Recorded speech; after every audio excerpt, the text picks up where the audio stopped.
Hindi po dapat tayo magpalunod sa anumang stress na ating pinagdadaanan. You don't have to live a life of anxiety. You don't have to be overwhelmed by the fear that you are feeling right now. Anumang boses ang naririnig mo sa iyong kaisipan that is not aligned with the Word of God, meron kang authority para palayasin ang lahat ng ito kasi ang isip na yan ay regalo sa iyo ng ating Panginoon. Sasabihin sa iyo ni Satan, nakalimutan ka na ng Diyos at ikaw naman mararamdaman mo yung rejection, mararamdaman mo yung loneliness. Buti pa sa ibang tao may plano ang Diyos pero sa iyo wala.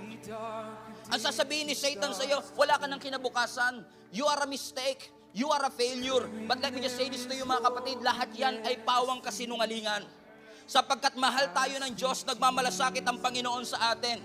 In fact, the presence of that voice in your head na mga negative thoughts is a sign that you are under attack.